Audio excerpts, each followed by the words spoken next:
Fala família Reino Cast, a paz do Senhor, sejam muito bem-vindos a mais um episódio e hoje nós temos um convidado especial, né? Vamos falar sobre um assunto maravilhoso, nós vamos estudar um pouquinho sobre o livro de Provérbios, fazer um pequeno resumo para você que está em casa acompanhando, então já vai compartilhando esse vídeo para toda a família, chama todo mundo para que possam aprender mais da palavra do Senhor, não é isso? É verdade, paz do Senhor, gente, tenha um ótimo dia, um ótimo domingo.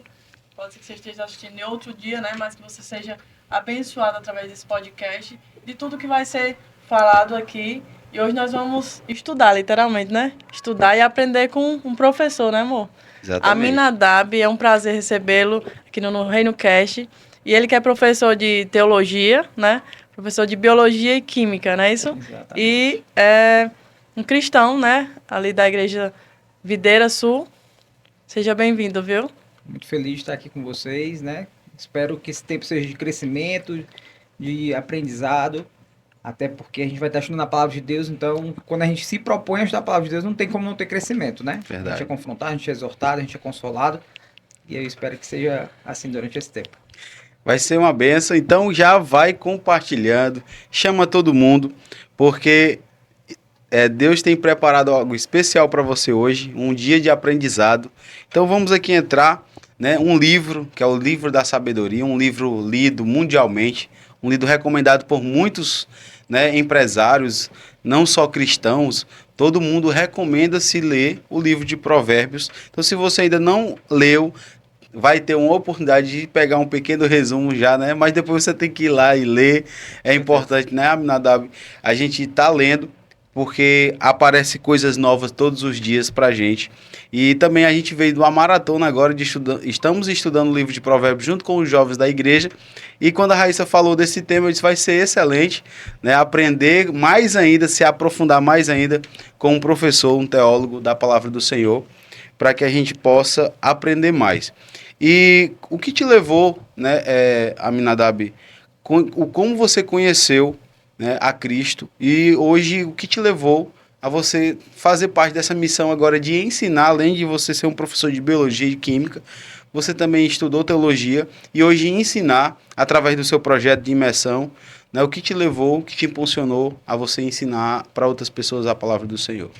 Então, né? Eu aceitei a Cristo, eu tinha 9 aninhos de idade, eu era menino ainda, né? E aí a minha tia me levou para a igreja. Olha aí. Meus pais eram evangélicos, hoje eles não estão mais ligados à igreja, infelizmente, mas por enquanto, né? Vou voltar.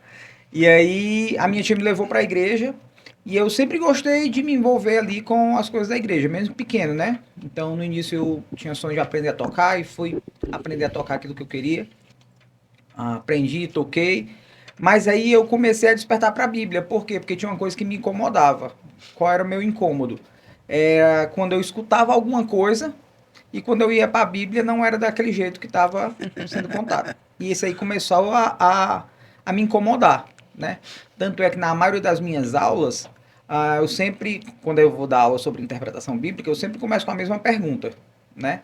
A pergunta é, o diabo veio para matar, roubar e destruir? Aí todo mundo diz num som só, sim. Onde é que está escrito? Aí todo mundo diz João 10:10. Só que João 10:10 não fala do diabo. Fala do ladrão. Isso. Então, quando eu escutava muito sobre isso, eu ia para a Bíblia e disse, não, peraí.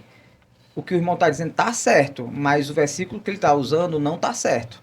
E isso começou a causar incômodo. Então, Sim. eu já tinha feito a faculdade, já trabalhava, já estava dando aula. Então eu disse, rapaz, agora eu vou me aventurar aqui na teologia. E aí comecei a estudar, e aí gostei, né?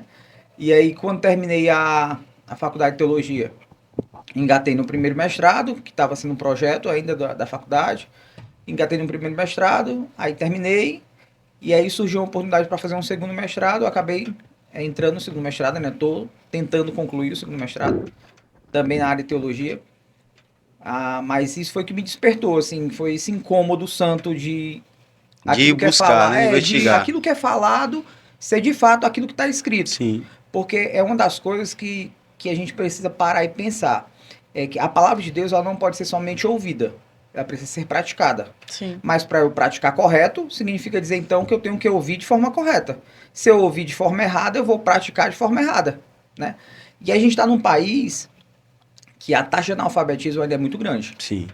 Então, quando eu me proponho a ensinar, quando eu me proponho a pregar, dar um devocional, né, compartilhar a palavra, quem está sentado vai colocar sua confiança, Vai absorver, Sim. vai né? absorver aquilo de quem está Isso. falando. Verdade. Então, existe uma responsabilidade do lado de cá de quem está falando. Sim. Porque se eu falar de novo, né? Se eu falar de maneira errada, as pessoas vão entender de maneira errada, elas vão replicar de forma errada. Sim. Então, existe uma responsabilidade nossa aqui. Verdade. Né? Então, foi mais ou menos isso que acabou me despertando para a área de teologia. E quem é Aminadab? Quem é o Aminadab? Boa pergunta, né? O Aminadab é um cristão em processo de restauração todos os dias, né? Pai, né? Sou louco pelos meus filhos, pela minha esposa, pela minha casa, né? Viciado em livro, um vício santo, né? Viciado em livro, gosto de livro, gosto de ler, gosto de comprar, gosto de estar com livro físico. Tenho um problema grande com livro digital, né? Porque eu gosto de riscar, rabiscar, fazer minhas anotações. Mas acho que o que poderia me definir é um cristão apaixonado pela palavra de Deus, né? Yes. E Amém. meu grande intuito é fazer com que as pessoas que passam por mim, pelo menos sejam tocadas por isso. Elas podem até nem lembrar de quem é o Amin, mas elas precisam lembrar de quem é Deus. Perfeito. Né? É uma grande missão. Essa é uma grande missão. E um grande propósito? O seu maior propósito hoje, Aminadab? Hoje o meu maior propósito é alcançar o máximo de pessoas com o conhecimento da palavra. Benção, viu? Né? Crente ou não crente. Isso é benção. Anunciar o reino de alguma forma, Anunciar né? o reino de Deus. Esse é o objetivo aqui do Reino Cast. E o Reino Cast, né, é um prazer tê-lo aqui para a gente juntos fazer parte e cumprir um propósito que Deus tem colocado no seu coração, que é compartilhar a palavra do Senhor. O livro de Provérbios, professor Amin, a gente vai chamar assim, né? Todo mais mundo, fácil, né? Mais fácil, né? Resumindo. Resumido aqui. Aminadab falar 3 vezes, tá falando em língua. Amin, o livro de Provérbios, hoje, para você, né? Qual foi a grande dificuldade, né? Você teve alguma dificuldade ao estudar o livro de Provérbios? Rapaz, a minha grande dificuldade não foi nem ao estudar, foi ao aplicar. Por Sim. quê? Porque a gente vive no meio de muito conteúdo em rede social, Sim. né? Nós somos aqui um conteúdo em rede social, né? Então, a minha maior dificuldade foi qual? Foi fazer com que as pessoas entendessem que o livro de Provérbios ele não é místico. Sim. Né? Então, na verdade, a dificuldade não foi em estudar o livro, foi em como aplicar o livro, porque a grande maioria, as pessoas, ela tem essa visão. Porque o livro tem 31 capítulos, o livro foi escrito para ser um por cada dia do mês, né? Só que, embora tenha sido uma coincidência dos 31 capítulos e meses tem 31 dias, ele não foi escrito para isso, Sim. né? Então, mas crenças desse tipo, imaginações, pensamentos desse tipo, tá muito impregnada na mente do povo de Deus, né? Então, a maior dificuldade foi na hora da aplicação, fazer o povo tirar esse misticismo, entender que o livro de Provérbios não é um livro de promessa, Uhum. né? É um livro de possibilidades. O livro de Provérbios, ele fala da regra geral. Sim. Quem quer buscar exceções, não encontra exceção no livro de Provérbios, vai ter que ir para Jó, né? Porque lá o servo que é justo é o servo que está sofrendo, né? Quando a gente vai para o livro de Eclesiastes, você encontra exceção, é aquele que trabalha e às vezes para debaixo do sol e vai dizer, por que isso está acontecendo, né? Que quer aproveitar a vida, mas no final ele tem que descobrir que é o temor do Senhor que importa. Então, o livro de Provérbios é esse livro de regra geral. Tirar esse misticismo da cabeça das pessoas tem sido um grande desafio, mas isso não é uma regra também para o livro Sim. de Provérbios. Isso acontece com diversos Verdade. livros da Bíblia, né? Verdade. A minha dificuldade ao estudar o livro de Provérbios um pouco foi justamente a linguagem, né? Porque, querendo ou não, como a Bíblia, ela narra histórias, né? E Provérbios justamente são isso, são contos, né? Algumas falas de estudiosos, né? Como Salomão, muitas pessoas acreditam que Salomão foi o escritor, né? O único, ele na realidade não foi o único escritor. Sim. Houve outros escritores que escreveram juntamente com ele, e a linguagem deles, por ser pessoas muito cultas, né? E a transcrição para o nosso idioma, às vezes também dificulta um pouco a interpretação do texto, e por isso a gente tem que ter muito cuidado ao interpretar o texto, para que a gente não interprete de forma errada, né? Então, assim, uma dica na leitura de Provérbios, para quem vai começar a ler agora, quem já leu, é se atentar à interpretação, procurar sempre estudar o pé da letra, né, para poder não pegar interpretações ali distorcidas do livro. Um livro que é um livro encantador de se estudar, um livro maravilhoso, né? Um livro de... O Provérbios a gente pode dizer que é um livro de doutrinação, né? A gente é doutrinado por esse livro. Um livro de conduta, né? Não só cristã, mas conduta moral de um ser humano. Se a gente pudesse dividir Provérbios, poderia dividir em 3 partes, né? Aqui de instrução para os jovens, né? E depois de instrução para líderes, né? E de instrução para pessoas que, de um modo geral, a gente tem aqui no livro de Provérbios instruções tanto para jovens ali no começo, até o capítulo, mais ou menos, capítulo 10, né? Salomão, ele vai escrever grande parte desses textos e vai orientar os jovens, né, sobre a conduta de viver, sobre as boas práticas, sobre os ensinamentos dos pais, né, sobre a obediência que os filhos devem ter para com os pais, e depois ele vai ensinar contexto de liderança de um modo geral. E o livro de Provérbios, ele é fantástico, porque você começa a estudar e você começa a ver lições, né, como regras de fé e prática que você pode adotar para a sua vida, como que a obediência, ela traz luz para a gente, né? E você ser obediente caminhos de vida, você alcança. São textos Provérbios que ficam marcados para os nossos corações e que é um livro que é encantador, né? Eu gosto muito do livro de Provérbios. É verdade. E, como você falou, a questão de ser complexo, né? São muitos os ensinamentos que a gente encontra em Provérbios. Foi até o primeiro livro que eu li, acho que você também, né, amor? Sim. Seu pai sentou e a gente até tenta passar isso pro nosso filho também. Vamos estudar aqui Provérbios. Se ele aprender, né, a base, né, em Provérbios de obedecer, a gente até ensina na nossa linguagem, né? Quem não obedece morre cedo. Aí ele aprende melhor. Então, eu até disse pra ele que como são muitas, como é que se diz? Cada versículo é um ensinamento, né? Então, às vezes você encontra entre os versículos, você não encontra elos, né? Isso, Sim. Ele tá falando aqui de justiça, de repente ele tá falando de pureza sexual. Pois é. Ele muda o assunto assim, Verdade. às vezes você não consegue acompanhar. Ou então um versículo lá da frente, ele volta a falar no versículo lá de trás. Né? E uma coisa interessante do livro de Provérbios é que a gente lê, obviamente na nossa língua, né? Na língua portuguesa, a gente lê e acha aquele provérbio muito bonito. Sim. Mas a riqueza, quando a gente vai estudar no original, a riqueza não está só naquilo que foi dito, mas em como foi dito.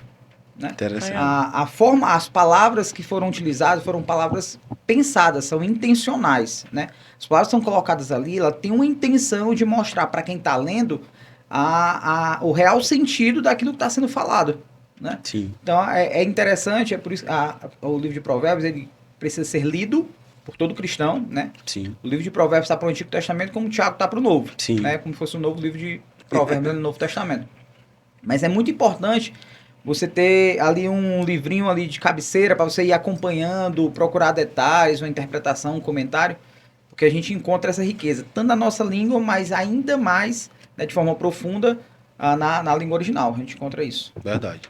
E do capítulo 1, né, até o capítulo 10, como eu falei, ele passa instruções a um público mais jovem. Sim. A gente vê Salomão, ele usando uma linguagem até mais simples de ser, né, interpretada, porque ele quis realmente direcionar para um público mais jovem, né?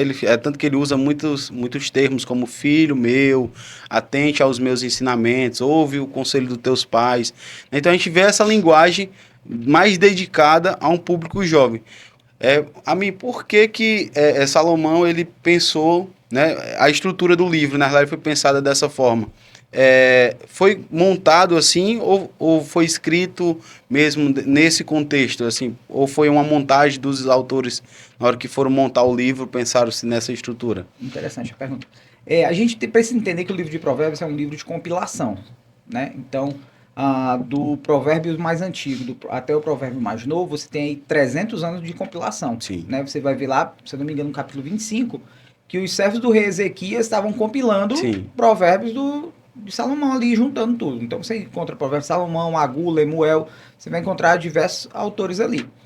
E o que uma das coisas que é defendida, né, e que eu acredito que seja o mais coerente, é que a estrutura foi feita de uma forma com que quem fosse ler não tivesse dúvida alguma de que era Salomão. Sim, E por que isso é importante?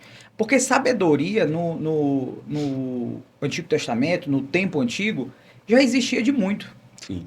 Né? O Egito era um centro de sabedoria. As pessoas iam para o Egito para aprender sabedoria. Você encontra Moisés aprendendo ciência no Egito há Sim, muito verdade. tempo. Né? Então, encontrar sabedoria naquele tempo não era difícil. Agora, construir uma sabedoria dentro do povo de Israel era necessário. Entendi. E você tinha quem como grande figura de sabedoria? Salomão. Verdade. Então você precisava colocar, ou quem compilou, né, ou quem ouviu Salomão falar, precisava registrar no texto a importância de ser Salomão e de quanto isso foi importante para Salomão desde a infância. Daí você vai pegar no início Salomão falando para jovens, Salomão falando como foi que o pai Ensinou ele. Né? o ensinou e como isso deveria ser gravado no seu coração, Sim. de forma com que ele não esquecesse isso. Mas tem um ponto no início do livro de Provérbios, lá no capítulo 1, que é quando ele vai fazer um convite à sabedoria. Você vê a sabedoria personalizada, né? Ela está na praça gritando Sim. por atenção. Então ele coloca a figura de Salomão para chamar a atenção, para dizer que aquela sabedoria é uma sabedoria genuína do povo de Israel. Ele coloca os jovens para poder você perceber que a sabedoria não era uma coisa, vou alcançar a sabedoria quando eu estiver mais velho. Vou viver minha vida aqui, quando Entendi. eu tiver meus 30, 40 anos, eu vou procurar sabedoria. Não, ele coloca que sabedoria é algo necessário desde pequeno. Sim.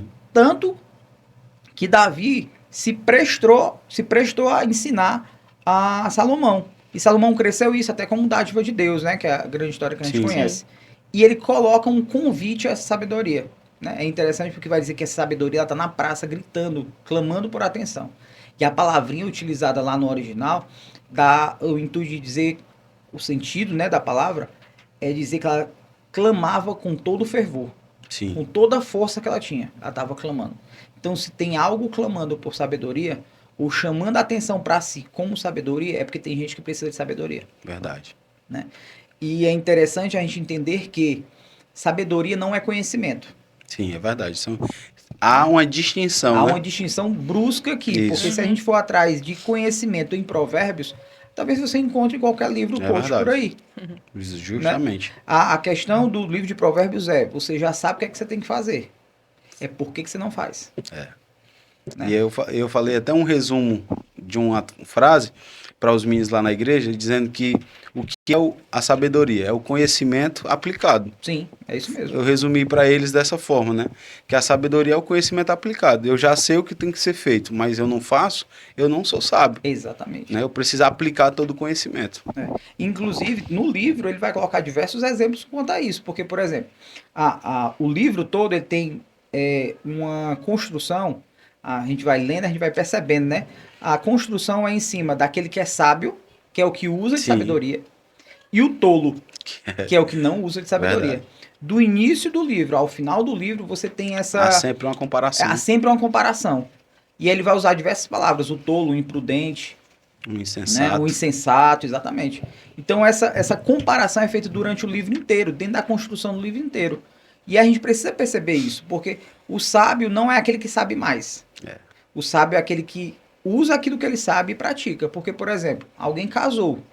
Eu não precisaria, ou pelo menos não deveria ser necessário, eu chegar e dizer assim, olha, você casou, você não pode trair sua esposa. Mas a pessoa que casa já sabe disso. Já Ela só não pode fazer. Verdade. Né? A pessoa está desempregada. Ela é responsável por uma finança dentro de casa, alguma coisa do tipo. Ela sabe que ela precisa procurar um emprego. Ela não pode cruzar os braços e esperar que caia uma Verdade. vaga do céu. Né? Isso. Ela já sabe disso. Então, o conhecimento de muitas das coisas que nós encontramos no livro de Sim. Provérbios, nós já temos. Natural, né? É natural. Né? Estudar é natural. Todo mundo sabe que Verdade. tem que estudar.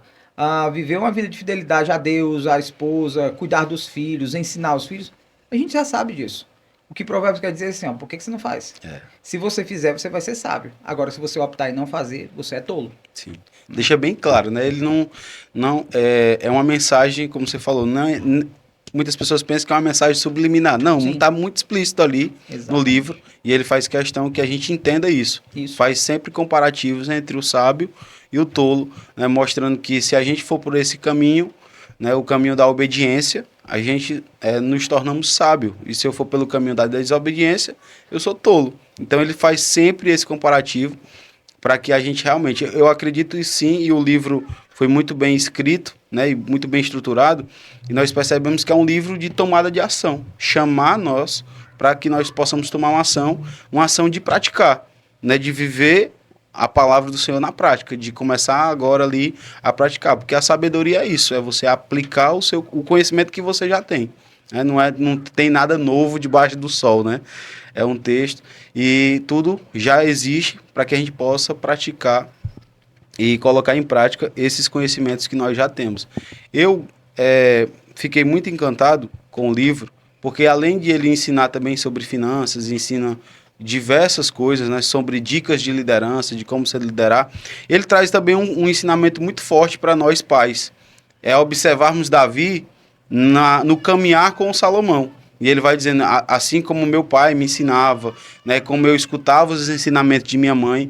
Isso é bem interessante, que hoje, muitas das vezes, os pais, eles, pela a correria do dia a dia, ele não para ali para poder passar uma doutrinação, um ensinamento, né, de cultura, né, que os judeus eles têm muito isso de passar a cultura através da fala, né, de sentar com seu filho, o tempo de qualidade para passar de gerações e gerações. E eu estava falando isso também essa semana com os meninos, que uma religião que pratica muito isso ainda hoje, e é uma forma muito forte de eles crescer, é o Islã. O Islã ele ainda praticam muito forte essa questão do tempo de mesa, de sentar e passar isso para os seus filhos. Passar, ó, a gente aprendeu assim, os nossos pais nos ensinaram desse jeito, né? E eles têm essa dedicação. E os judeus ainda também praticam isso, mas nós, né? E isso é interessante, né? Porque nós encontramos no judaísmo uma grande entrega do pai com o filho, pelo menos o ortodoxo, né? Sim. Ele ensinando o filho a aprender a Torá. Sim. Né? Você encontra, como vocês falaram, né, no Islã, o pai ensinando o filho quanto ao Alcorão. E ele tem ali na cabeça gravado. Sim. Né? Você sentar do lado de um muçulmano, ele cita a Torá fácil. O muçulmano, ele cita o Alcorão fácil. Sim. O judeu, ele cita a Torá fácil. E a gente erra versículos que são básicos. Verdade. Então falta aplicar o conhecimento que a gente já tem, né? E aplicar e praticar. E inclusive, só te cortando, pode ficar à vontade. É porque às vezes a gente diz que é falta de tempo, né? E a gente vive num tempo de muita correria. Parece que 24 horas passa mais rápido, né? Mas às vezes basta guardar o celular. Basta guardar o celular. Eu fiz esse cálculo com os alunos, se você gasta 3 horas por dia, em uma semana você gastou 21 horas. É quase um dia. Se em cada semana você gasta quase um dia, e no ano tem 52 semanas, você gastou quase 52 dias. Que são quase 2 meses. Será que é falta de tempo? Muita coisa. É muita coisa. Não é falta de tempo. Não. É falta, né, de fazer o que tem que ser feito, né? Então, assim, chamando a atenção, né, de quem está em casa nos assistindo e de nós mesmos, saber que esse cálculo agora foi um cálculo maravilhoso, né? Que agora explode aqui a nossa mente, de saber que o tempo existe, né? Porque a Bíblia diz que há tempo para tudo debaixo do sol, né? Para tudo existe um tempo. Sabedoria, né? Sabedoria. E vamos aplicar o conhecimento. Saber usar o tempo, né? Pegar, e aqui a gente aprende com o Salomão aqui, falando que o pai dele, Davi, tinha esse cuidado de sentar aqui, meu filho, né? Cuidado com a mulher estranha, cuidado com a mulher estrangeira, né? Porque ela traz seu próprio pulso. Isso, né? Tem cuidado, né? Se você tomar emprestado, não seja fiador de ninguém. Tudo isso é ensinamentos que Davi parava e ensinava para Salomão, e Salomão foi conhecido como um dos homens mais sábios do mundo. Mas por quê? Porque aplicou os conhecimentos de seu pai. Né? Então, assim, não há nada de novo debaixo do sol. Eu estava falando isso hoje para os meninos aqui, falando sobre algumas técnicas de vendas e algumas coisas. Eu disse, cara, não há nada novo, não tem que inovar. Tudo já está aí debaixo do sol, é só fazer o que tem que ser feito. A mesma coisa, a palavra já está aqui, desde antes de Cristo foi escrita, agora é só a gente colocar em prática o que tem que ser feito, né? E essa questão do algo novo, ela precisa ser muito bem compreendida, né? Porque virou um jargão cristão, né? A gente tem que buscar algo novo, o novo de Deus. Mas às vezes a gente está clamando pelo novo de Deus, mas a gente não experimentou aquilo que a gente, as riquezas daquilo que a gente está considerando velho, Isso. né? Às vezes a gente está procurando tanto algo novo, uma experiência nova, um local novo, uma mesa, que o dito da vez, né? Sentar nas mesas tudo e tal. Tempo de mesa. Tempo de mesa, né? Novas mesas, as mesas que podem lhe propiciar algum crescimento, alguma coisa, em torno de algo novo. Mas as riquezas daquilo que a gente está considerando velho, nós não experimentamos. Sim. Né? O básico da vida cristã, todo mundo sabe disso, é leitura da palavra e oração. Sim. E a gente está procurando tanto algo novo que a gente está rejeitando, esquecendo, deixando de lado a leitura da palavra e a oração. Chamar para uma vigília parece uma coisa que parece que você está martirizando alguém. Né? Convidar para ler a Bíblia parece que você está... Será que o pastor não sabe que eu não tenho tempo? Meu tempo é corrido? Mas não é uma coisa do pastor. É uma coisa de todo cristão que se propôs a abrir a boca e dizer que ama a Deus. E algo que foi pregado outro dia, né, amor? É você fazer o básico. A gente tem deixado de fazer o básico e é como você falou, procura uma coisa, outra, como que fosse bater em outras portas, né? Eu quero inovar, eu quero... E deixa de fazer o básico, que é aquilo, vamos dizer assim, é o mandamento, é o ID que o Senhor mandou. É simples, são coisas simples e valorizar, né? Aquilo que você precisa fazer, que é básico. Já está dizendo, né?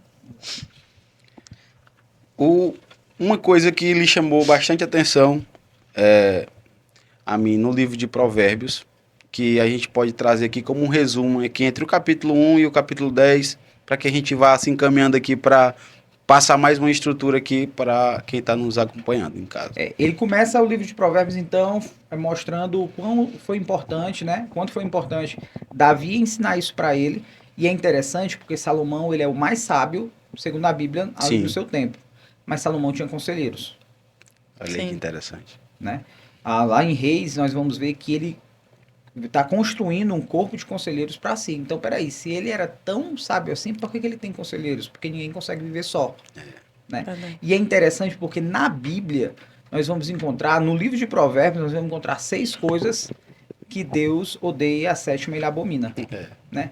E a gente não percebe que aquilo dali é relacional. Não são pecados, não são atos que Deus tem ódio e um que ele abomina, não é algo cerimonial, nem é algo ligado a culto. É algo ligado à convivência. É você mentir, levantar calúnia. Né? É algo puramente do dia a dia, né? É do dia a dia. Porque às vezes a gente constrói um imaginário muito alto, um significado de espiritualidade tão elevada que as coisas que a gente estava falando desse instante, que são mais ordinárias, como acordar pela manhã, tomar banho, café da manhã e sair para o trabalho, não fosse espiritualidade também, você desfruta da espiritualidade ali. Então Salomão está colocando que coisas do dia a dia você consegue ver Deus. Sim. Você consegue enxergar a mão do Senhor. Você consegue pecar com coisas que você talvez não desse importância. Não desse importância, porque hoje você isso imagina aqui é pequeno, assim, né? Isso. Às vezes a gente fala sobre pecado, o que vem na cabeça é adultério e pecado sexual. A única coisa que pessoas acham que classificam como um pecado, né? Exatamente, mas sonegar um imposto também é pecado. Mentir é pecado. Mentir é pecado. Agir com um de uma forma e com o outro de outra forma, ele vai dizer que isso é uma balança injusta. Né? Mas a balança justa é o prazer do Senhor. Ele vai dizer isso. Então, coisas do nosso cotidiano, do ordinário, podem fazer com que a gente enxergue a bênção de Deus ali. E é isso que Salomão está colocando nos seus provérbios. Coisas do dia a dia a gente percebe onde é que tem Deus, onde é que não tem Deus, onde é que eu posso ser abençoado, onde é que eu não estou sendo abençoado, o que está me levando à sabedoria, o que está me fazendo agir como um tolo. Então, a grande construção desse início de livro é enxergar a importância da sabedoria para ele, como isso foi construído desde pequeno e como a gente consegue fazer com que a nossa espiritualidade seja prática nas coisas ordinárias do dia a dia. Não só na igreja, não só num ambiente propício. Até porque a gente tem uma semana. Né? Dependendo da liturgia, da dinâmica da igreja, às vezes você vai para a igreja uma vez na semana, 2, 3 vezes na semana. E os outros dias? Justamente. É o que a gente chama de teologia pública. Né? O que é a teologia pública? Eu tenho uma teologia no domingo no culto, onde eu oro, eu adoro, eu dobro o meu joelho, eu abro minha Bíblia, mas durante a semana a minha teologia é completamente diferente.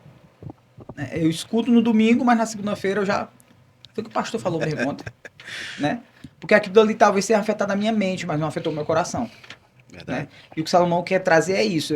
A sabedoria é todo esse conhecimento, mas eu preciso colocar em prática no dia a dia. Sim. Você não passa Em mais tudo, tempo. né? Você não passa mais tempo do seu dia, a não ser que você tenha algum cargo na igreja, pastor, alguma coisa assim. Mas você não passa, das 24 horas, você não passa a maior parte do tempo na igreja. Verdade. Não. Você passa na sua empresa, no seu trabalho, dirigindo, com seus filhos, seja lá o que for. Então é nesse momento onde a gente precisa colocar esse conhecimento em prática. Sim. Eu aprendi no domingo que eu não posso mentir, mas chega na segunda-feira eu tenho que colocar em prática. Eu não vou mentir na segunda-feira, né? Eu aprendi no domingo que eu preciso me dedicar mais a ter intimidade com o Espírito Santo. Chegou a segunda-feira, eu preciso colocar em prática. Verdade. E é isso que Salomão está chamando de sabedoria. Eu pegar esse conhecimento que está sendo derramado sobre mim e eu colocar em prática. Porque se eu não colocar em prática, eu estou matando ali o conhecimento. E aí eu estou sendo chamado de tolo. Porque é fácil você aplicar, ou você ser cristão dentro ou no meio dos cristãos Fácil ali. demais, Muito todo fácil. mundo fala em línguas, É. todo mundo tá Quando ali você chega na conectado. escola, que você é perseguido, no trabalho, que você é confrontado, ou até é cobrado pelo Espírito Santo a você falar, ou como é que se diz? Se posicionar, viver, né? Eu ser exemplo, eu testemunhar, não preciso falar nada, mas eu posso ganhar uma vida com o meu próprio testemunho, né? Exatamente. E A aqui- minha linguagem, meu trato, minha Isso. forma de olhar, que às vezes a gente não fala nada, É. mas o nosso olhar entrega tudo. Verdade. Atitudes, né? E aqui a gente vê como as coisas comuns, né? Como as pequenas coisas, é onde é a maior prova da vida cristã. Né? E aqui a gente vê os ensinamentos, né, de Davi para Salomão e Salomão aplicando esses ensinamentos para, né, todo o povo. A gente vê pequenas coisas, pequenas atitudes, Detalhes, né? Detalhes. E a gente acha que são as grandes coisas que vão nos tirar, né, da presença ou vão nos afastar dos caminhos do Senhor. Mas são as pequenas coisas. E essas pequenas coisas, que é as coisas cotidianas, as coisas comuns, é que a gente não percebe. Com certeza. Uma mentirinha que eu conto para alguém na segunda-feira, depois que eu saio do culto, né, no outro dia que eu estou no trabalho, onde ninguém está vendo, uma mentira que eu conto é que eu começo a esfriar espiritualmente, eu comunhão, começo a perder a comunhão com o Espírito Santo, né, porque eu não estou aplicando. E aí a gente acha que a gente só vai ser provado da seguinte maneira: a gente vai estar num ambiente, vai chegar de repente, eu como um homem, vai chegar uma mulher e vai me tentar e eu vou cair em tentação daquela seguinte forma. Mas não, o inimigo ele não vai chegar com os grandes pratos. Ele vai começar com as coisas cotidianas. São as pequenas coisas que vão nos tirar da presença do Senhor. Ele vai começar a nos testar com uma mentira. Ele vai colocar balanças para que a gente comece a pesar o nosso caráter cristão, né? Ele vai chegar para você e vai dizer assim: cara, não contabilizas, aqui são 18 caixas, mas tu diz que só é 17, né? E essa é uma caixa nós vamos dividir para mim e para você como contador de estoque. Então vai ser as pequenas coisas que eles vão chegar para você e vai te testar, que vai começar a te tirar e vai provar a tua fé. Que a gente acha que só vai ser as grandes provas, né? Como a gente falou, pecado sexual, pecado de traição. Mas essas outras coisas estão perdendo ali. E Cristo fez a gente olhar para dentro do nosso coração. Sim. Né? Quando indagam ele lá em Mateus capítulo 5, acerca de tantos assuntos, né? Adultério e tal, Cristo disse assim: olha, o seu coração, se você desejou do seu coração. Porque às vezes a gente acha que o pecado é aquilo que a gente está só externalizando, Sim. só fazendo com o outro. Mas às vezes no meu coração eu talvez não tenha externalizado, mas tem ali o desejo em fazer. E aí Tiago, que é a sabedoria do Novo Testamento, vai dizer: olha, se esse desejo ele der à luz, você peca. Então eu preciso olhar para o meu coração. Né? Eu preciso ter essa atenção para o meu coração. Às vezes a gente acha que mentira é quando a esposa pergunta para o marido onde é que ele estava e ele diz que estava em outro local. Mas será que não é mentira quando a gente está cantando alguma coisa que a gente não vive? Tá falando algo. Certo, alguém disse que crente não conta mentira. Crente canta mentira. Porque a gente está gritando com todo o fôlego, dizendo: o meu coração é teu. Mas talvez o meu coração não seja. Né? Dizendo que Jesus Cristo é o meu Senhor. mas talvez o Senhor não seja Jesus E, Cristo no meu e coração. ele fala muito, né? Guarda na tábua do teu coração. Fala muito sobre coração. É. E literalmente, né? Essa questão de coração que ele tá falando. Como é que você pode Olha só que explanar? interessante, isso é uma ótima Eu pergunta. achei muito, né? A gente É, lendo. tem uma palavra no hebraico para coração, que é lebab. Lebab é uma variação do termo. O que é o lebab, né? O termo é aquilo que está escondido, protegido. Por quê? Porque no entendimento da época, como o coração está protegido pela caixa torácica, né? Uhum. Então era algo difícil de ser acessado, onde só Deus podia acessar. No O íntimo. outro não pode acessar. Você pode me conhecer como professor, como teólogo, como irmão que está ali servindo na igreja, mas a profundidade do meu coração só Deus conhece. Então, todas as vezes que ele vai trazer isso para o coração, ele escreve nas tábuas do coração, ou seja, era naquilo que era mais íntimo seu, naquilo que só Deus Era podia olhar. inacessável, né? Exatamente. O que é que Deus vai falar lá na escolha entre Saul, Davi e aquela transição? É que enquanto o povo olhava para a aparência, ele olhava para o coração.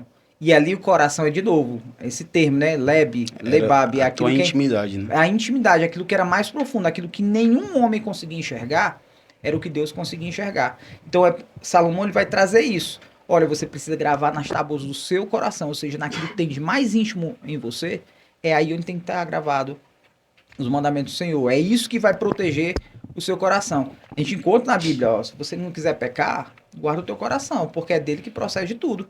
Então, se eu tenho um coração protegido, se eu tenho um coração guiado, se eu tenho um coração sondável, se eu tenho um coração ensinável, isso vai evitar que eu cometa tantos erros. A gente não vai viver sem pecar. E a neurociência vai nos explicar hoje que o coração, aqui segundo a palavra, né, como você falou, é algo inalcançável. Hoje a neurociência associa que o coração que a gente fala que é aqui, ele associa o coração com a mente, né? Inclusive na Bíblia, coração e mente, você não vai encontrar essa separação toda. Né? A gente encontra principalmente no Novo Testamento, porque aí tem uma questão de construção grega que vai fazer essa diferenciação. Mas na Bíblia, a gente não vai encontrar tanta diferença entre mente e coração. Você vai encontrar que no coração você gera alegria, você gera temor, você gera medo, os pensamentos são do coração, então não vai ter tanta diferença assim. O que é importante é eu entender que nesse coração ele precisa estar gravado a lei do Senhor. Sim. Teve um tempo muito difícil na minha vida. E eu lembro de uma frase de um amigo meu. Né? Ele disse assim, cara, eu sei o quanto tu ama a palavra. E eu sei que essa palavra que tu ama vai te proteger. E aquilo ali eu guardei no meu coração. Eu disse assim, poxa, eu tô passando por um momento muito difícil. Mas ele falou uma verdade, eu sou apaixonado pela palavra de Deus. Então eu vou deixar essa palavra de Deus guiar e guardar meu coração. E hoje eu tô aqui. É benção. Né? Então a palavra precisa estar guardada no nosso coração. Eu não preciso decorar a Bíblia inteira. Sim. Eu não preciso me propor a ler a Bíblia inteira em uma semana. Porque a gente não precisa. O segredo não está na intensidade, o segredo está na constância. Sim. A gente precisa guardar essa palavra no coração. Porque quando tudo passar, só tem uma. Quando tudo desaparecer, só tem uma coisa que vai ficar. É a palavra de Deus. É verdade. Só ela vai ficar. E então, assim, profundo essa primeira parte. E encaminhando agora para a segunda parte aqui, né, do livro de Provérbios, entre o capítulo 10 até mais ou menos o capítulo 24, né, que eles dividiram mais ou menos isso em uma segunda parte. O que a gente pode extrair, né, resumidamente aqui, para o nosso público que está nos ouvindo? Então, tem um registro que é muito interessante. Algumas pessoas debatem, né, no campo acadêmico, mas tem um registro aí a partir do capítulo 10 que é interessante. Na literatura hebraica, você vai encontrar uma coisa chamada de gematria, né? As letras associadas a valores, a números. Sim. Por exemplo, você vai encontrar em Mateus capítulo 1 a genealogia de Jesus. São 3 grupos de 14 gerações. Né? E são 3 grupos de 14 gerações porque está muito ligado a Davi. O nome de Davi tem 3 letrinhas. Né? E o somatório das 3 letrinhas dá 14.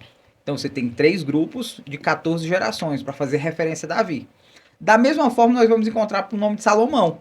Quando você pega o nome de Salomão, lá no hebraico, são 4 letrinhas. Quando a gente soma, dá 375. Que legal. Essa gematria. E quando você pega do primeiro versículo do capítulo 10 até o último versículo dos ditos de Salomão, tá? Mais ou menos 21, 22, quando você vai somar todos os provérbios, dá 375 provérbios. Olha aí. Né?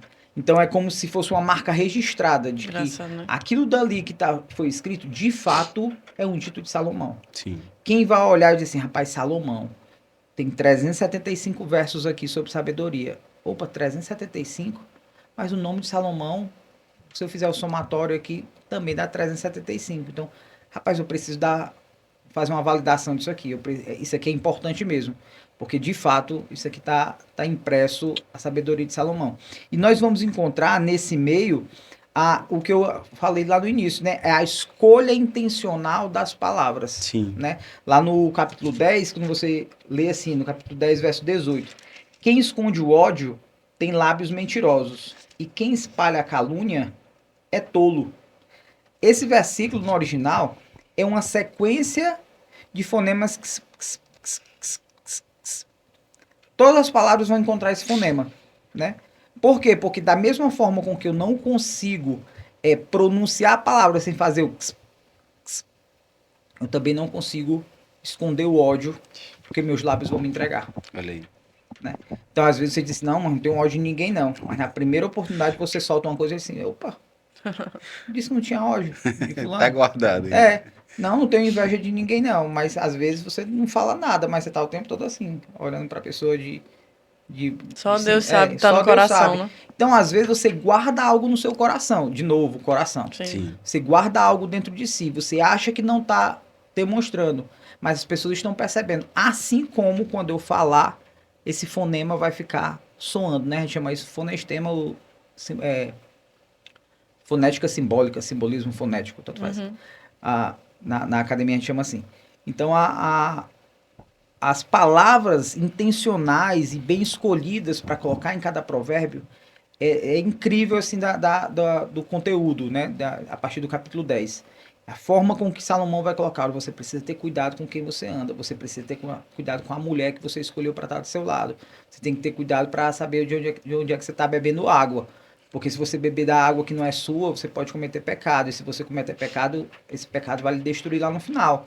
Então, é aquilo que é de ordem prática, é aquilo que Salomão está dizendo, ó, não faça, faça ou não faça, faça ou não faça, pratique, não pratique.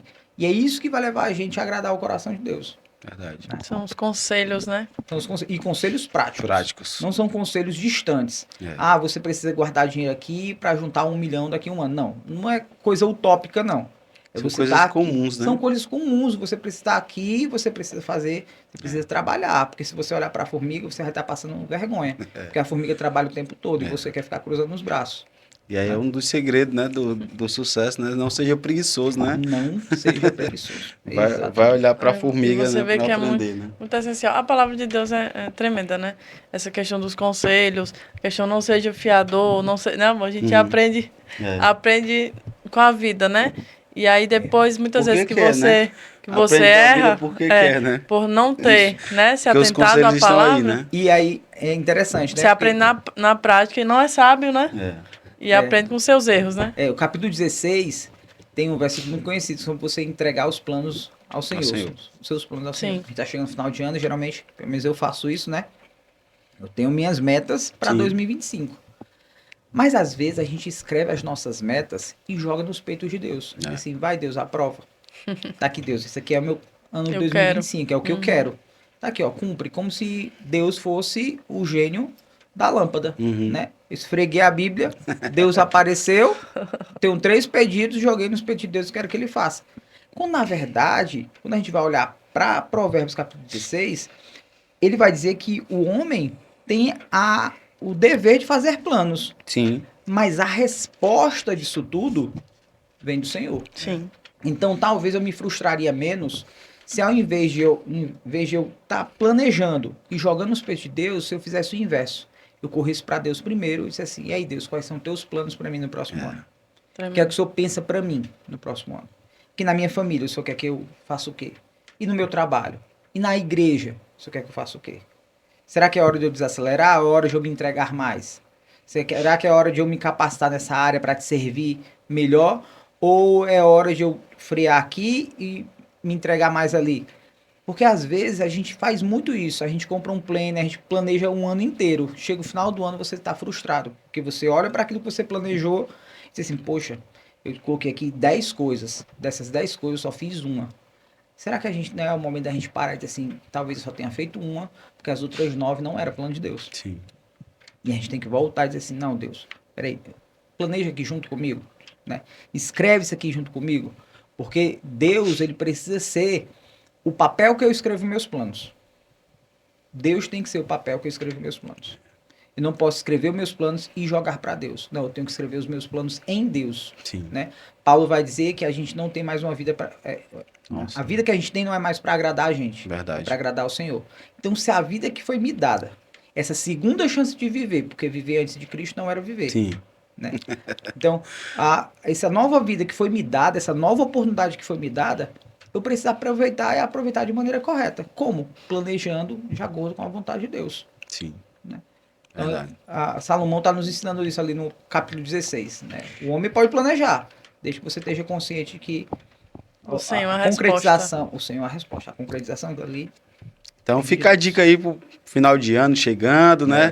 Todo mundo começa a fazer as suas metas, muitos estão frustrados porque não cumpriram, né, as suas metas do ano de 2024, mas tá aí. Provérbios, e aqui o Amin aplicou muito bem pra gente, Provérbios 16 vai nos dizer que nós precisamos confiar, né, os nossos planos ao Senhor, né, entregar nele, né, e foi muito bem explanado aqui, que nesse ano faça diferente, escreva suas metas, mas escreva de joelhos, né, pergunte primeiro ao Senhor o que ele quer para o seu 2025, que ele tem planos perfeitos e maravilhosos para o seu ano de 2025 que ele vai cumprir, né? Nome de Amém. Jesus. A frustração é menor, né? E o resultado é maior. É maior. Porque E é ele viver- sabe, né? Ele sabe escolher verdade. bem pra É gente. viver né? na dependência, né? Os planos de Deus são maiores que os nossos. Não adianta a gente atropelar. É verdade. Não adianta a gente atropelar. Eu lembro que teve um tempo que eu estava sem carro. E como o professor me deslocava demais. Rapaz, tinha um dia que eu tinha que ir para diversos bairros, e eram bairros distantes para dar aula. Eu disse, Senhor, preciso me abençoe com um negócio desse. E apareceu uma oportunidade. E eu fui lá, reservei, eu entreguei documento e passou a aprovação, fez tudo. Mas nada desse carro sair. Não saí nessa. Eu disse, meu Deus, já aconteceu tudo e esse automóvel não sai. E depois eu descobri, aí a pessoa que estava vendendo disse, não vou mais vender para ti não. Desisti aqui da venda. Né? Declinei aqui, já neguei aqui, tirei a papelada aqui do banco. Eu disse, poxa, mas eu tava precisando tanto, tava caminhando tão bem. E aí uma semana depois eu descobri que aquela loja entregava carros, vendia carros que não tinha documentação. Olha aí. E tinha uma série de reclamações. Ou seja, eu fui protegido. Protegido. Com certeza. Né? Então, às vezes, a gente quer viver muito nessa força do braço. Sim, E a gente esquece dessa dependência de Deus. verdade. Né? E aí vem uma coisa que a Raíssa falou. E no mundo que a gente vive hoje, né? A gente é muito impulsivo, né? O mundo nos leva a ser Imediato, consumistas, imediatistas. E aí Provérbios está dizendo aqui que a gente tem que ter sabedoria para olhar para o sábio, né? Olhar para o tolo também, porque a gente aprende muito com o tolo, mas muitas pessoas eles querem ser os tolos da sua própria vida, né?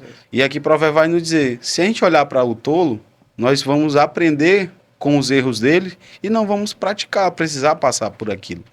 Então, assim, encurtar caminhos é ouvir conselhos, né? E os conselhos traz caminhos de vida, né? E Provérbios fala isso lá no começo, acho que é no capítulo 3, que ele vai falar sobre isso, que os conselhos são caminhos de vida. E às vezes os conselhos, como Salomão tinha muitos conselheiros, como você relatou, encurta caminhos, encurta, né, trajetórias. Então, assim, é importante a gente saber com quem a gente está buscando conselhos, para que a gente possa fazer planos e fazer planos assertivos. É porque às vezes não é aquilo que Deus queria para mim, porque eu nem tomei o conselho com o Senhor, nem consultei a Ele. E aí eu posso estar me frustrando. E aprender com os erros dos outros é tão rico.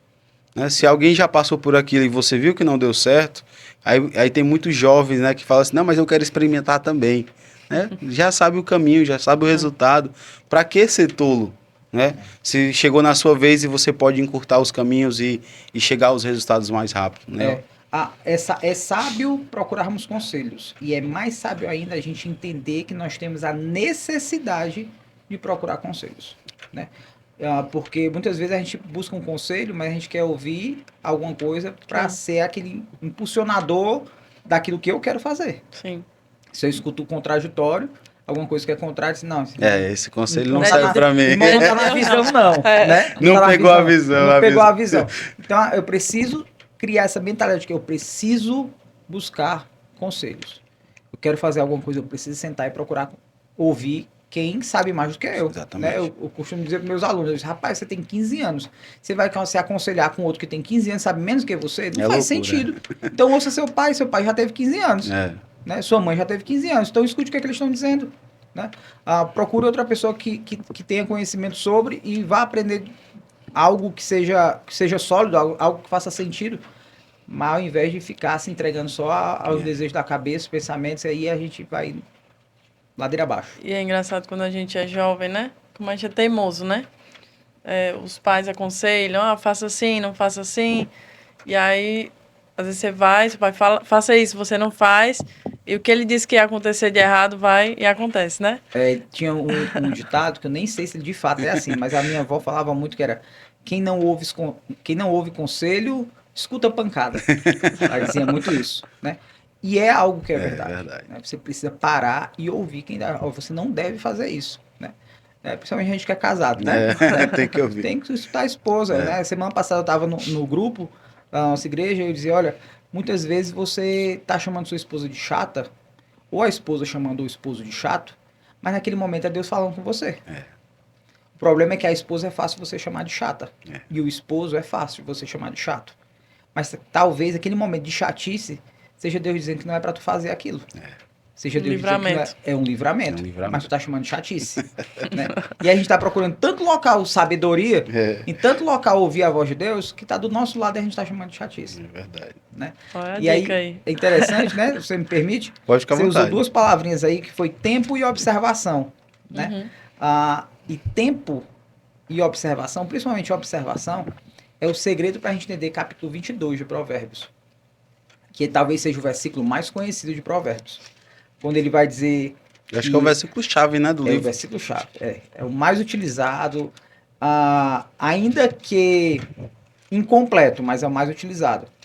Porque no capítulo 6 de Provérbios 22, a gente vai encontrar que a gente deve ensinar a criança o caminho que deve andar. E quando for grande, não se desviará dele. Né? O que a gente não percebe são os versículos anteriores. Os versículos anteriores é de observação. Ele vai dizer, olha, existe um caminho. E nesse caminho tem perigo. Se você se afastar desse caminho, você vai encontrar vida. Agora, se você se entregar por esse caminho que é perverso, você vai encontrar morte. Aí vem o versículo. Então, ensina a criança no caminho que ele deve andar. A gente não pode ler o versículo isolado. Porque ensina a criança no caminho que deve andar. Que caminho? Não, que deve andar. Sim, mas que caminho é esse? E se o livro é prático, ele está mostrando de forma prática que caminho é esse. E ele vai dizer, olha só que interessante, ele diz assim, ó, o prudente, versículo 3, o prudente percebe o perigo e busca refúgio. Mas o inexperiente, ou o tolo, até em algumas bíblias, o inexperiente, ele segue adiante e sofre as consequências. Então, eu preciso ensinar meu filho, olha, esse caminho aqui, você pode correr perigo. Se você for sábio, você sai dele. Agora, se você quiser se entregar para esse caminho, você vai sofrer consequências dessa sua escolha.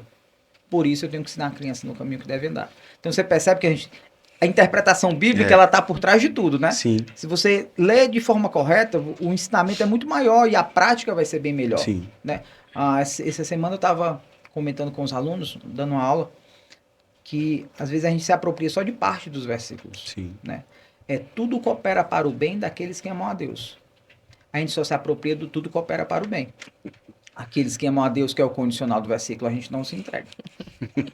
Né? A gente esquece completamente. Por quê? Porque eu só quero me apropriar daquilo que é para mim. Que é para mim. Então, que a gente tem que ensinar a criança. Eu tenho filhos, né? Eu tenho que dizer, rapaz, tu não pode fazer isso. Mas tu não pode fazer isso não é porque tu tem que me agradar, não. Tu não pode fazer isso porque tu tem que agradar a Deus. Isso aí não é um pecado, não é contra mim. Isso é um pecado contra Deus. Tu mentir, tu me deixa triste. Mas quem te fez foi Deus. É para ele que tu vai voltar. Ou pelo menos é para ele que tu tem que voltar. Né? Então a gente precisa ensinar o caminho. Mas a gente precisa ensinar o caminho de forma prática. Verdade. Né? Tem perigo no caminho. Então sai do caminho, busca refúgio. Né? Porque às vezes a gente cria uma coisa dos nossos filhos, de que eles têm que enfrentar para poder se tornarem fortes. Uhum. Às vezes, forte é aquele que foge do caminho. Foge do mal. Que Aquele foge que do vê o mal. mal e foge, né? E é isso que Salomão está ensinando. O prudente, ele percebe perigo, mas ele busca refúgio. Agora, o inexperiente, Ele vai por conta própria, ele vai né? por conta própria. E aqui é interessante que você leu o versículo 6, né? Que instrui o menino no caminho em que ele deve andar. Como é que eu vou ensinar alguém um caminho se eu não estou no caminho, Exato. né? Se eu não estou nele? Não dá pra gente ensinar por videoconferência, né? Não dá pra ensinar à distância. A gente tem que estar no caminho. E muitos pais às vezes falam assim, né? Vai, faz isso. Vai ler a Bíblia. Vai orar. Vai estudar. Mas é diferente de você, vem aqui comigo, vamos ler a Bíblia agora, nós dois, né? Vamos orar agora. E isso aí está no caminho, né? Ensinar na Ensinando prática, né? o caminho. Porque é diferente de eu mandar o meu filho, vai pro teu quarto e vai ler a Bíblia. Eu não sei se ele vai ler a Bíblia, se ele não vai, se ele vai entender o versículo, se ele não vai entender. Que às vezes a gente que tem uma habilidade um pouco para entender o texto, a gente tem dificuldade, imagina uma criança, né, que pega uma Bíblia sem ser uma linguagem já apropriada para eles, pega uma Bíblia com uma linguagem comum, já vai ter mais dificuldade. Então a gente precisa estar junto com eles, né? E instruir no caminho é estar no caminho, tá na prova, tá ali junto com ele, passando pelas mesmas coisas. Porque às vezes a gente, como pai, a gente esquece do que a gente sofreu, do que a gente já passou, Verdade. né? E a gente tem que entender que a gente precisa ensinar, e ensinar a estar junto com eles, né? E a gente tá vivendo aqui no meio, e aí eu não falo de paz, é uma coisa que eu consigo falar com propriedade, porque já faz 20 anos que eu sou professor, né? Então, tô ali em sala de aula, lidando com filho, muitas vezes escuto histórias dos filhos que talvez os pais nem saibam, Uhum. né? Mas a gente vive num tempo que os pais dizem assim, ó, eu quero dar pro meu filho aquilo que eu não tive. É. Só que quando você dá pro seu filho algo que você não teve, talvez ele não tenha a força e a coragem que você tem agora. É. Porque talvez a força e a coragem que nós temos agora é porque nós passamos por essas situações. E quando Verdade. nós eximimos eles de passar por situações difíceis, você não está ensinando pro seu filho. Você não está tornando seu filho forte, corajoso, resiliente. Dizendo, rapaz, eu vou me frustrar, mas vou me levantar e vou fazer dar certo. Pai, eu bati numa porta de emprego aqui, me disseram não. Entreguei aqui 50 currículos. Ninguém me chamou, mas eu vou continuar fazendo. Não, hoje o que é que a gente fazer? Não quero que meu filho passe por essa vergonha. Não vai não atrás de trabalho, Ele não vai atrás, deixa que eu falo com alguém para te colocar em tal local. E a gente não está ensinando nossos filhos. Né? Então, é o que você está dizendo. A gente está dizendo, não, vai e faz. Não, mas peraí, deixa eu tratar isso aqui com sabedoria. Né? Vai lá, faz, frustrou, levanta a cabeça e vai de novo. Ensina né? o caminho. Olha, quando eu era da sua idade, eu fiz assim, assim e deu certo. Vai lá e tenta. Exatamente. Né? Eu estou aqui do seu lado. E tem que ser, o pai está no caminho, está isso. Ele percebendo que ele vai levar uma topada, que ele vai se machucar, mas se aquele machucado vai fazer ele crescer, a gente fica só olhando e esperando. Porque ele também tem que passar pelas experiências dele, né? A gente também não pode blindar e colocar ele dentro de uma bolha e proteger de tudo, né? Mas estar no caminho é isso, é a gente sofrer junto. Vai chorar, a gente chora atento, junto. né? A gente está ali acompanhando cada passo e direcionando e encurtando, tentando encurtar assim os caminhos. Porque se a gente sofreu e se a gente deu um conselho e ele colocou em prática, os caminhos deles vão ser encurtados. E às vezes né? a gente priva os nossos filhos de viver coisas que são básicas. Sim. Né? Às vezes a gente protege tanto que aquela criança, aquele adolescente, ele não tem noção de mundo. Sim. Né? Às vezes você anda com um adolescente, ele tá ali meio que abobalhado, ele não sabe o que fazer, como é que fala com a pessoa, como é que ele pede uma informação, se ele pede licença, ele pode entrar no local, se ele pode sair. Porque ele não sabe, porque sempre tem um pai ou uma mãe para fazer por ele. Né? Então ele não tá vivendo. O caminho que foi proposto para ele foi um caminho utópico, de facilidade. irreal, de facilidade. Que não existe na vida real, né? Não existe na vida real. Porque a gente tem que entender, eu também, a gente como os pais, né?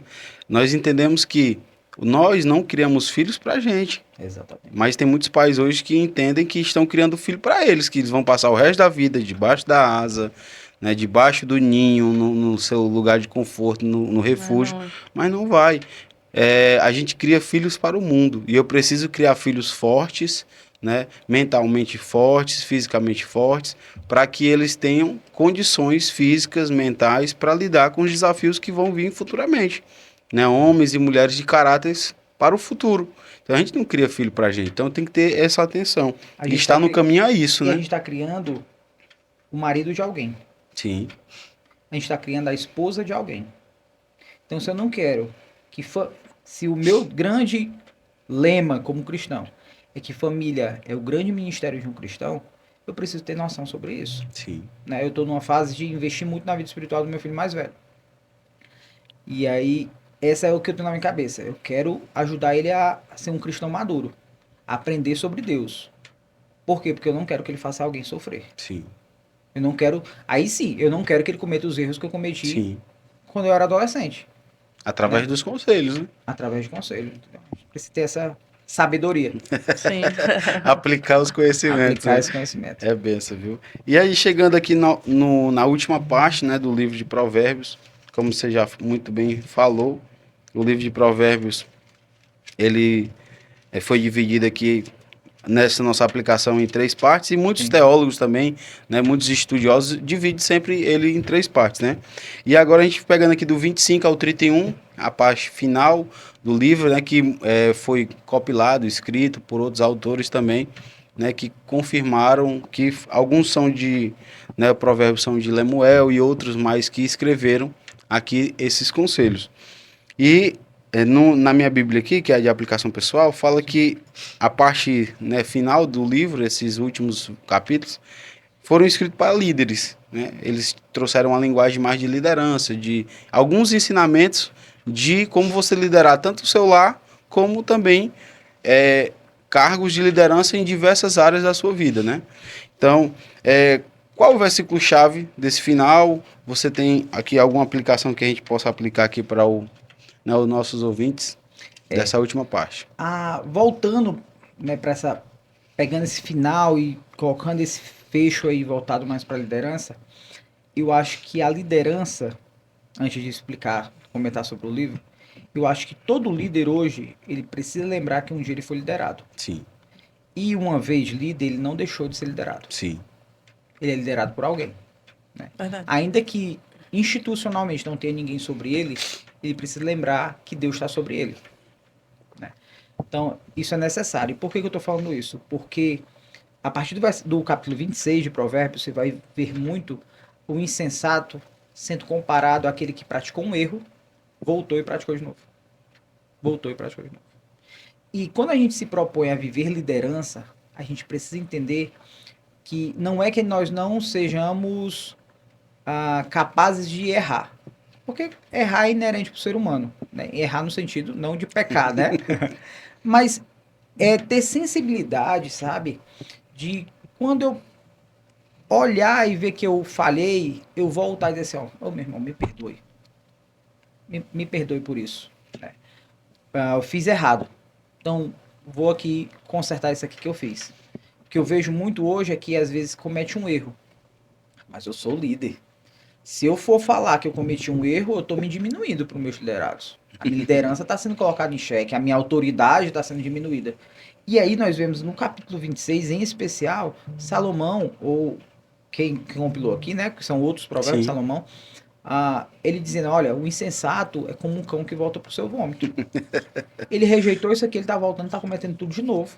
Né? Ele é teimoso, que é interessante porque ele usa 3 palavrinhas lá do hebraico, ele usa 3 palavrinhas para o tolo, né?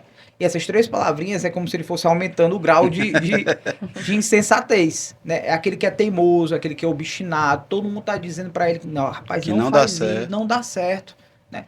Porque o líder, ele tem tomada de decisão. Sim, Mas não significa dizer que a tomada de decisão é alheia aos seus liderados. sim, verdade. Se ele ouvir seus liderados, ele vai encontrar ali. E na multidão de conselhos há a sabedoria, né? Exatamente. Então eu posso ouvir conselhos dos meus liderados e ali formular uma ideia, né, que vá ser melhor para um todo, né?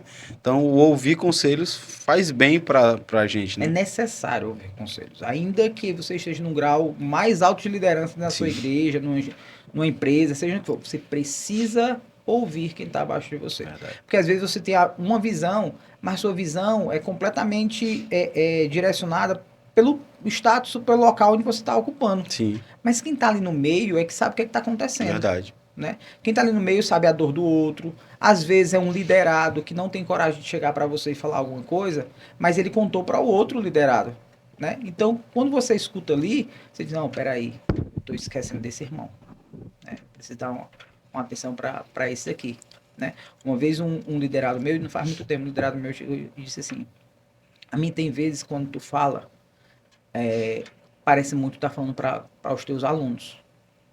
Aí eu disse, opa, eu tenho que prestar atenção na forma com que eu estou corrigindo. Porque são meus liderados, não são meus alunos. Meus alunos, eu preciso que eles façam o que eu estou pedindo. Porque senão entra em desordem em uma sala de aula. Sim. Mas aqui não é assim. Aqui é inspiração, né? Aqui é inspiração. Aqui eu estou construindo discípulo. Não estou construindo aluno. Não estou construindo um acadêmico.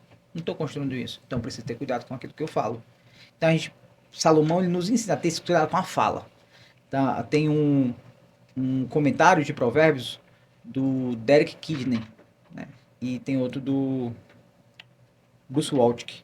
São dois teólogos que escrevem um comentário de Provérbios. E eles...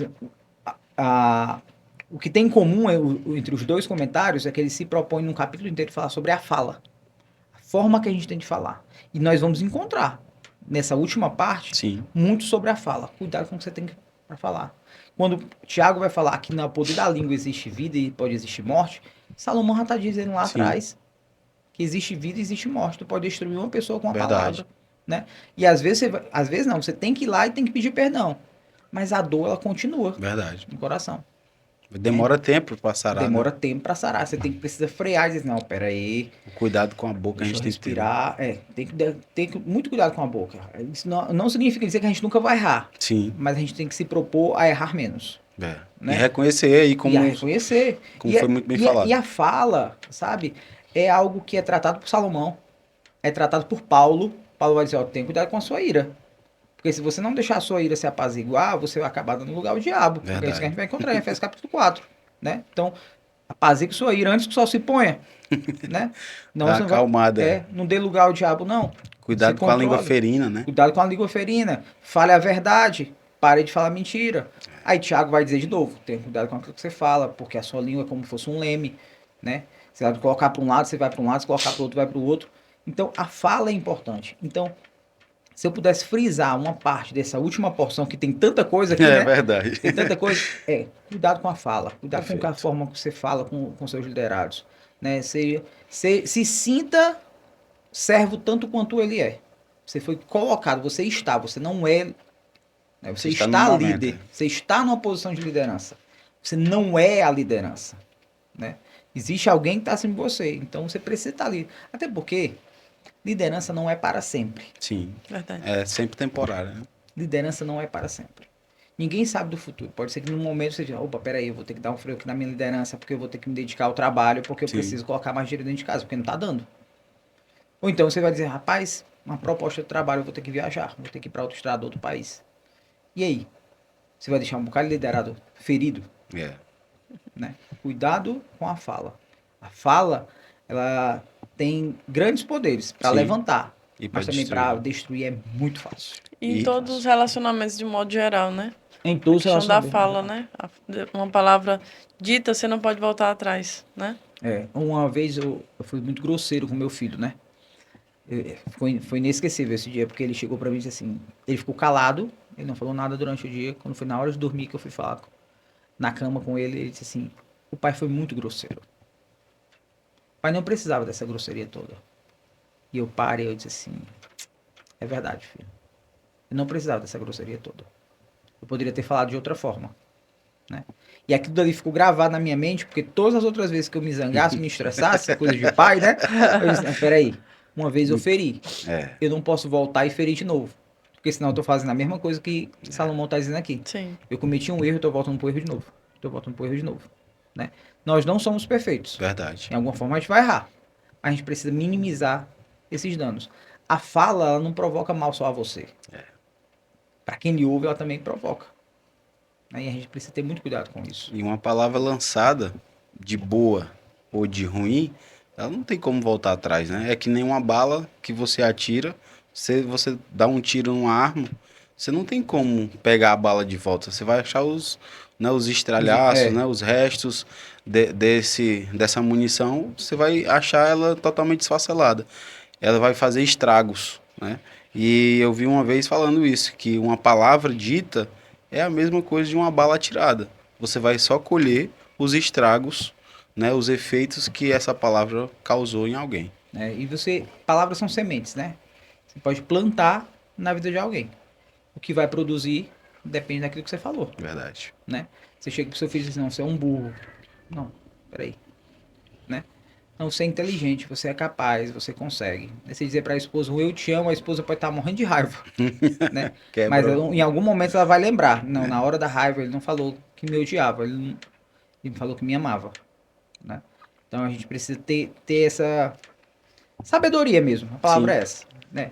No falar, na forma de liderar, né? Nós vemos hoje uma igreja, a maioria delas, né? Que prega sobre liderança. Mas talvez a gente precise olhar para o coração dessa liderança. Sim. Né? Todo mundo procura um status de liderança. Então eu preciso criar um coração de liderança. Né? Porque senão a gente vai estar construindo um bocado de Saul. Né? E querendo matar um bocado de Davi. Né? Tem um livrinho chamado Perfil de Três Reis. Eu acho que todo crente que ocupa ou deseja ocupar um cargo de liderança precisa ler esse livro. São 30 minutos lendo e 30 minutos chorando. Né? Porque é muito curtinho o livro. Né? E profundo. Porque ele vai falar justamente sobre isso. A gente está construindo Saul, que joga lança nos outros. Mas a gente não está preparando Davi, que se protege dessas lanças, porque tem um coração do Senhor. Tremendo. E chegamos aqui ao final. E todo final tem que ter a conclusão, né? Sim. Chegamos aqui à conclusão do livro de Provérbios. Então, faz aí uma conclusãozinha a mim, para a gente resumida, né, do livro. E uma aplicação do livro de Provérbios aí para todos os nossos ouvintes e para a gente também. Busque conhecimento o máximo que você puder. Se capacite. Seja em qual área for. Família, liderança, faculdade, igreja, empresa. Mas acima de tudo, ame ao Senhor. O temor do Senhor é o princípio da sabedoria. E o temor do Senhor é eu entender que tem alguém me olhando em todos os locais. E tem alguém que está me olhando, independente do que eu esteja fazendo. E por ter essa consciência de que tem alguém me olhando, eu preciso fazer o que é o certo. Porque esse alguém que está me olhando é Deus. Esse é o temor do Senhor. Glória a Deus. Amém. Foi uma benção, foi tremendo, viu? Aquilo. Meu Deus, tem que mastigar tudo isso, né? Nós já somos gratos, né, pela sua vida. Amém. O Maxiel te indicou, né? Sim. E teve na última imersão do Apocalipse. E vamos ver se a gente consegue estar na É. próxima imersão, né, amor? Estão convidados. Fala um pouco do projeto, convida o pessoal para participar da sua imersão aí. Legal. Pode deixar o recado. Então, dia 14 de dezembro, a gente vai estar fazendo uma imersão chamada Origens. Eu vou estar ali explicando do capítulo 1 até o capítulo 10 de Gênesis. A gente vai estar ali olhando todas as visões teológicas e práticas que existem sobre a criação, sobre Adão e Eva, Caim e Abel. A gente vai passar ali pela genealogia, que muitas vezes a gente pula, mas existe um segredo, assim, um mistério de Deus naquela genealogia. A gente vai estar ali o pós-dilúvio. Então, se você estiver interessado, você pode ir lá no Instagram, né? Amin, Nadab, meu nome. Lá na bio tem o linkzinho de inscrição. A gente está no segundo lote, inclusive a gente começou a venda de segundo lote hoje. E tenho certeza que quem se inscrever vai ser muito abençoado. Que Não vai se benção. arrepender. Amém. Que benção. Chegamos ao final. Que Deus possa recompensar grandemente a sua vida. Amém. Né? E você que acompanhou até o final, não deixe de se inscrever aqui no canal, compartilha e segue o Amin. Ele já falou aí seu Instagram, vamos deixar aqui também na descrição do vídeo para você seguir e acompanhar e continuar aprendendo, porque lá no Instagram do Amin, todos os dias, ele ensina mais sobre a palavra do Senhor, dá várias dicas. Então você pode continuar sendo abençoado. Então segue para mais conteúdos como esse. Que Deus abençoe vocês e até o próximo episódio.